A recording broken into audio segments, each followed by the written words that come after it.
चांद्यापासून बांध्यापर्यंत कास्तकार बनवण्यासाठी आता आपला मित्र उदय लाड घेऊन आले अद्भुत व्हिडिओ करून सर्वांची शेती मित्र करतो आता स्वागत.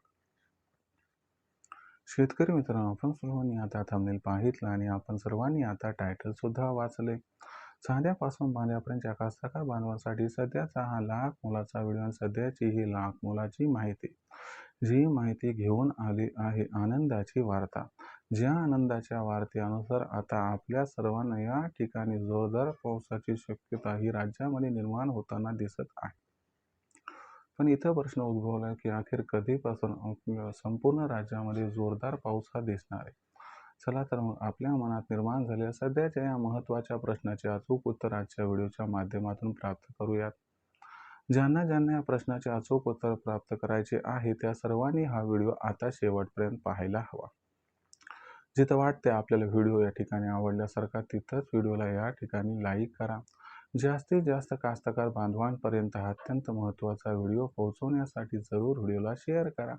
चॅनलला ज्यांनी आत्तापर्यंत सबस्क्राईब केलं नाही त्यांना विनंती की बाबा सबस्क्राईब करून नोटिफिकेशन बेलला ऑल करा. याच्यामुळे येणारा प्रत्येक व्हिडिओ आपल्याला मिळत राहतो आता या ठिकाणी सतत. शेतकरी मित्रांनो, आता आपल्या सर्वांच्या मनात सध्या जो महत्त्वाचा सवाल निर्माण झालाय त्या प्रश्नाचं अचूक उत्तर आजच्या व्हिडिओच्या माध्यमातून मिळणार आहे की अखेर कधीपासून राज्यामध्ये आपल्याला जोरदार पाऊस दिसणार. तर मित्रांनो, चिंता दूर करणारी ही सध्याची आनंदाची वार्ता आहे की आता लवकरच राज्यामध्ये सुरू होणार आहे या ठिकाणी जोरदार पाऊस. पण इथं प्रश्न उद्भवतो की अखेर कधीपासून राज्यात जोरदार पाऊस सुरू होणार आहे. चला ती तारीख तुम्हाला सांगतो की ज्या तारखेपासून आता राज्यामध्ये मध्यम ते जोरदार पाऊस सुरू होणार.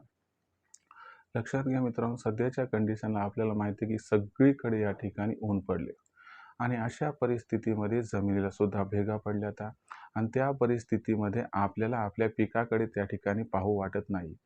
ज्या पद्धतीनं एखादा गरम तवा असतो त्या पद्धतीनं आपल्या असणारी पोटाची आणि जमिनीची स्थिती आणि त्याच्यावरती असणारं आपलं कोवळं लेकरू म्हणजे आपलं पीक. तर अशा परिस्थितीमध्ये मला सांगा, तुमच्या पोटात दुपारच्या वेळी किती कालवत असेल याची असणारी जी विचारणा आहे ती जरी केली तरी या ठिकाणी थरकाप हा हृदयाचा उडतो. अशा परिस्थितीमध्ये आनंदाची वार्ता अशी आहे की आपल्या महाराष्ट्रामध्ये आता 16 जुलैपासून वातावरणीय बदल होणार आहे. याचा अर्थ असा नाही की लगेचच 16 जुलैपासून जोरदार पाऊस पडणार आहे. तर तुम्ही काळजीपूर्वक ऐका. 16 जुलैपासून कोकण आणि त्याचबरोबर विदर्भ या ठिकाणाहून या ठिकाणी पावसाची सुरुवात होणार आहे. परंतु हा पाऊस जो आहे तो हलका ते मध्यम स्वरूपाचा असणार आहे. मग राज्यातील इतर जिल्ह्यात पाऊस कोसळणार नाही का? नाही, राज्यातील इतर जिल्ह्यात सुद्धा पाऊस कोसळणार, पण त्यासाठी कोणतीही प्रणाली त्या ठिकाणी उपयुक्त ठरणार नाही. तर ठरणार आहे या ठिकाणी उपयुक्त स्थानिक वातावरण. तुम्ही म्हणत असाल सर, कोणतं का वातावरण त्या ठिकाणी उपयुक्त ठरणार? आम्हाला पावसाशी घेणं देणं आहे. तर लक्षात घ्या, 16, 17, 18, 19 या 4 दिवसांमध्ये राज्यातील बऱ्याचशा भागामध्ये आपल्याला पाऊस हा भाग बदलत विखुरलेल्या स्वरूपात दिसणार आहे. हा पाऊस हलका ते मध्यम स्वरूपाचा असेल. हा पाऊस सर्वदूर असणार नाही. पण 20 जुलैपासून वातावरणात भयंकर बदल होणार आहे आणि 21, 22, 23ला मात्र राज्यामध्ये जोरदार पावसाची शक्यता आहे. हा पाऊस मराठवाड्यात पण पडणार आहे. हा पाऊस उत्तर महाराष्ट्रात पण कोसळणार आहे. हा पाऊस आपल्याला मध्य महाराष्ट्र त्याचबरोबर कोकण, विदर्भ आणि पश्चिम विदर्भ या सगळ्या भागात दिसणार आहे. पण तुम्हाला सांगतो, खरा बदल जो आहे तो 25 जुलैपासून 5 ऑगस्टपर्यंत होणार आहे. 25 जुलैपासून 5 ऑगस्टपर्यंत राज्यातील जवळपास कोणताही जिल्हा, कोणताही कानाकोपरा शिल्लक राहणार नाही आणि संपूर्ण राज्यात मध्यम ते जोरदार पाऊस होणार. म्हणजे काय? ज्यांनी पिकं पेरली आहेत किंवा पिकाची लागवड झालीत, कोवळी पिकं उन्हामध्ये त्या ठिकाणी आपण बघितलं तर माना टाकत आहेत, तर त्यांच्या माना वर काढण्यासाठी 16 तारखेनंतरचा ढगाळ वातावरणासह येणारा हलका पाऊस उपयुक्त पडेल. त्यानंतर 20 तारखेनंतर येणारा हलका ते मध्यम स्वरूपाचा पण जास्त ठिकाणी असणारा जो पाऊस आहे तो पाऊस त्यांच्या वाढीसाठी थोडाफार उपयुक्त ठरेल. पण जो पाऊस आपल्या विहिरीला, आपल्या बोरवेलला पाणी आणणारा आहे, नदी नाल्यांना पूर आणणार आहे, तो पाऊस 25 जुलै ते 5 ऑगस्टच्या दरम्यान होणार आहे. म्हणून शेतकरी मित्रांनो, घाबरून जाऊ नका. आज मला काय म्हणायचे की बोलणं सोपं असते. आम्ही बोलतो, पण तुम्ही प्रत्येक गोष्ट काळजीपूर्वक ऐकता. प्रत्येकाला आशा आहे की आजच्यापेक्षा उद्याचा दिवस बरा यावा आणि तो दिवस बरा येणार. फक्त एक गोष्ट लक्षात ठेवा, एल निनोचं वर्ष आहे. आपल्या मनासारखं यंदा होणार नाही. पाऊस हा खूप जास्त पडणार नाहीये. अगोदरच पाऊस कमी सांगितलाय आणि त्याच्यामध्ये कुठं पाऊस कमी अधिक झाला तर घाबरून जाऊ नका. आपण एक काम करा, हे 3-4 दिवस जेव्हा पाऊस दिसत नाहीये ना जास्त, तर त्या परिस्थितीमध्ये एक काम करा, आपण कोळपणी करून घ्या. जर कोळपणी केली तर तुम्हाला सांगतो ह्या ज्या पडलेल्या भेगा आहेत ना, तर ह्या भेगा त्या ठिकाणी भरून निघतील. वरच्या साईडला जे मातीचं असणारं कव्हर आहे, की ते एक आपण आपल्या भाषेमध्ये म्हणतो, की एक धिपली बनल्यासारखं झाली किंवा कोणी खपली झाल्यासारखं म्हणतंय. जर तुम्ही कोळपणी केली, तर ही जी झालेली खपली आहे, ती त्या ठिकाणी ब्रेक होईल आणि या खपलीमध्ये जे साचून राहिलेलं पाणी आहे ते मुक्त होईल. मुक्त झाल्यामुळं काय होईल, की कोळपणी केल्यानं 3-4 जे फायदे होणार ते कोणते होणार? कोळपणी केल्यानं पहिला फायदा होईल, की तण हे जे त्या फटीमध्ये आहे, ते तण उघडं पडेल. त्यांच्या मुळ्या उघड्या पडतील आणि 2 दिवसात या कडक उन्हामध्ये हे तण जे ते मरून जाईल. मला सांगा आज जमिनीमध्ये पाणी कमी आहे आणि आहे ते पाणी कोण घ्यायले? तण आणि पीक या दोघांमध्ये स्पर्धा आहे. मग जर आपण त्या ठिकाणी कोळपणी केली तर तणाचं पाणी कुणाला उपलब्ध होईल या ठिकाणी? आपण जर बघितलं आपल्या पिकाला. हा एक फायदा.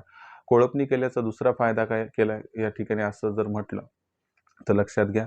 कोळपणीचा दुसरा फायदा आहे, की जुने जाणते लोक म्हणतात, की एक जर कोळपणी केली किंवा एक जर पाळी या ठिकाणी पिकाला दिली, तर त्या माध्यमातून पाणी दिल्यासारखं होते. ओके. हा फायदा. खपलीमध्ये अडकलेलं पाणी, जमिनीमध्ये खाली ओल असणारं पाणी, हे पण त्या असणाऱ्या पिकाला म्हणजे आपल्या रोपाला उपलब्ध होईल. त्याबरोबर आणखीन एक महत्त्वाची गोष्ट सांगतो, की आता हे तण जे जमिनीत टाकलेलं खत आणि पाणी घेते, ते पण त्या ठिकाणी त्याचा बंदोबस्त होणार आणि जो पाऊस मग पुढे चालून पडणार आहे, तर त्या पावसामध्ये तण शिल्लक राहणार नाही. म्हणजे जो पाऊस थोडा जरी पडला, तर डायरेक्टली त्या पिकाला उपलब्ध होईल ते पाणी आणि त्याच्यामुळे त्याची जोमदार वाढ होईल. बघा, आपल्या हातात काय आहे, की जे आपल्या हातातील काम आहे ते आटोपून घेणं. म्हणून कोळपणी करा. कोळपणी केली, की इथून 8-10 दिवस आपलं पीक जगवायला, वाचवायला या ठिकाणी मदत होते. तर अशा परिस्थितीमध्ये हाच एक उपाय आहे, की ज्या पद्धतीनं सध्या 2-3 दिवस पिकं वाचवा. मग तिथून पुढे ढगाळ वातावरण, स्थानिक वातावरणासह पाऊस. त्यानंतर 20 जुलैपासून हलका ते मध्यम पाऊस आणि 25 जुलै ते 5 ऑगस्ट मध्यम ते जोरदार कुठं अतिवृष्टीची सुद्धा शक्यता आहे. तर या पद्धतीनं नियोजन करा. जोखमीचा काळ आहे, अडचणीचा काळ आहे, जिकरीचा काळ आहे, पण जिगर हारू नका एवढीच आपणास कळकळीची विनंती. आता इथून पुढे पाऊस हा कशा पद्धतीनं राहील याबद्दल अचूक माहिती शेतीमित्रच्या माध्यमातून मी दररोज घेऊन येण्याचा प्रामाणिक प्रयत्न करत राहील. तुमच्याकडे पाऊस कमीच आहे, पण तो कसा आहे 16-17 तारखेनंतर तुम्ही कमेंट सेक्शनमध्ये जरूर लिहून कळवत चला. तर मित्रांनो, जर व्हिडिओमधील माहिती आपल्याला मनापासून आवडली असेल तर जरूर या व्हिडिओस लाईक करा. तमाम शेतकरी मित्रांना आणि कास्तकार बांधवांना मनापासून कळकळीची विनंती आहे, की ही आनंदाची वार्ता असण्यापेक्षा सुद्धा एक दिलासादायक वार्ता आहे. तर ही वार्ता कृपया करून जास्तीत जास्त शेतकरी मित्रांकडे पोहोचवा. त्यासाठी व्हिडिओला शेअर करा.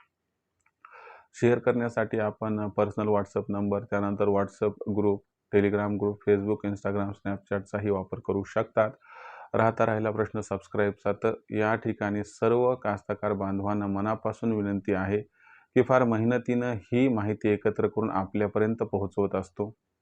जर ही वार्ता तुम्हाला आवडली असेल आणि तुम्हाला वाटते, की यामुळे काहीतरी हित साधल्या जाणार आहे, तर कृपया करून चॅनलला सबस्क्राईब करून नोटिफिकेशन बेलला ऑल करा.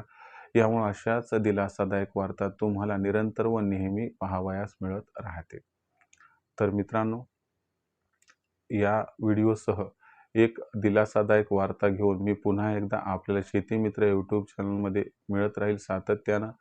तोपर्यंत तमाम शेतकरी मित्रांचे, कास्तकार बांधवाचे व बळीराजाचे आजच्या व्हिडिओमध्ये मनापासून व्यक्त करतो खूप खूप आभार.